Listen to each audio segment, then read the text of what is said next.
ધ્યાન પ્રકરણ બતાવ્યું. કેનું ધ્યાન ધરવાનું? બોલે નારાયણનું ધ્યાન ધરવાનું. ઘરમાં રહેલ દેવી દેવતાઓ એનું પૂજન બતાવ્યું છે. 3 પ્રકારની પૂજા બતાવી, તનુજા, વિત્તજા અને માનસી. આ 3 પૂજા બતાવી. અને અર્ચન પ્રકરણમાં બતાવ્યું છે ત્વષ્ટા નામના ઋષિ છે, એને ત્યાં 2 દીકરાઓ થયા છે, એક વિશ્વરૂપ અને એક સન્નિવેશ. એમાંથી જે વિશ્વરૂપ છે એ દેવતાઓનો ભાણેજ છે. ઇન્દ્ર મહારાજે ગુરુ બૃહસ્પતિનું અપમાન કર્યું. ગુરુ બૃહસ્પતિ ત્યાંથી નીકળી ગયા.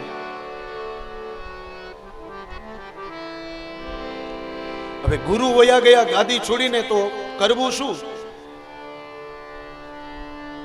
એટલે વિશ્વરૂપ આવ્યો અને વિશ્વરૂપ આવી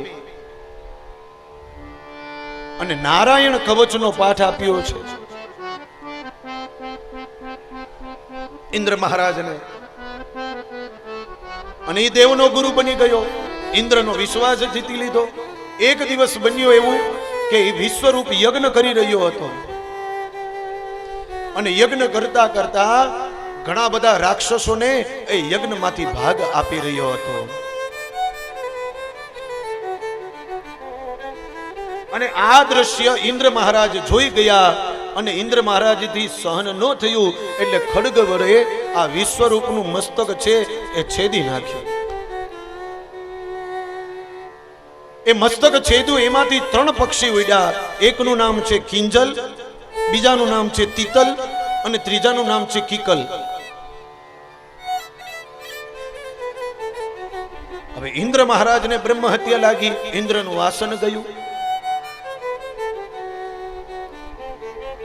કમળના નાળચામાં જઈને ઇન્દ્ર મહારાજ રહેવા લાગ્યા. હવે ઇન્દ્રનું આસન વયું ગયું.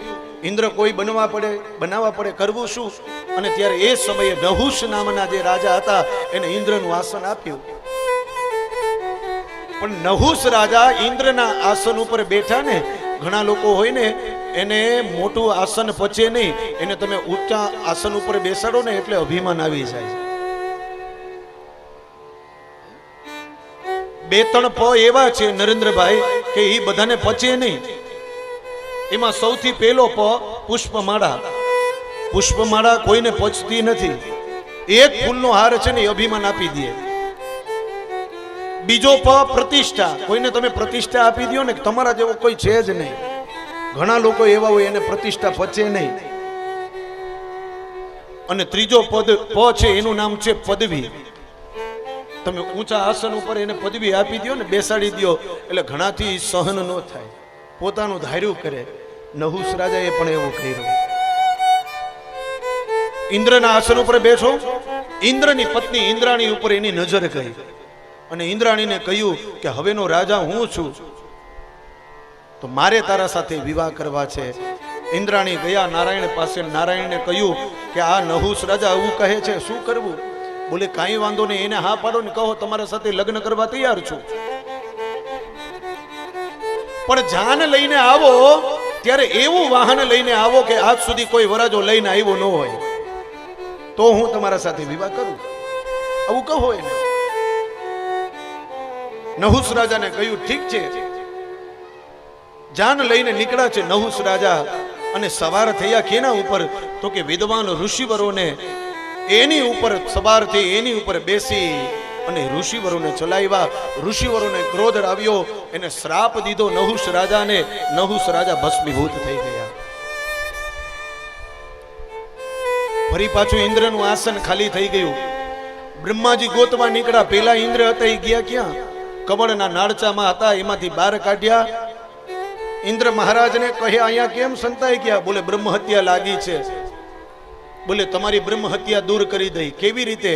તો કે કોઈ 4 વ્યક્તિ જો તમારા બ્રહ્મ હત્યાનો ભાગો લઈ લે 25-25%, તો બ્રહ્મ હત્યા દૂર થાય અને તમને ઇન્દ્રનું આસન મળી જાય.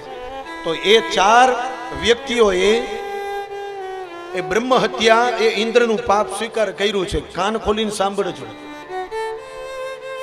સૌથી પહેલે ઝાડે એટલે કે વૃક્ષે ઇન્દ્રના પાપનો સ્વીકાર કર્યો છે. બીજું જડ, એને ઇન્દ્રના પાપનો સ્વીકાર કર્યો છે. ત્રીજું સ્ત્રી એટલે કે બહેનો, એને ઇન્દ્રના પાપનો સ્વીકાર કર્યો છે. અને ચોથું આ પૃથ્વી. આ 4 વ્યક્તિઓએ પાપ સ્વીકાર્યું છે.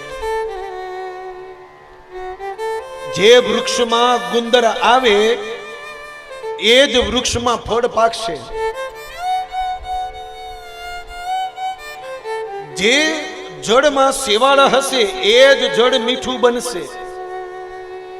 જે સ્ત્રી રજોદર્શિત થશે એને ત્યાં જ બાળક થશે. અને જે માટી, જે પૃથ્વી ચિકાસ વાળી હશે એમાં જ અનાજ પાકશે. આ 4 વ્યક્તિઓએ આ ઇન્દ્ર મહારાજનું પાપ સ્વીકાર કર્યો છે. મારા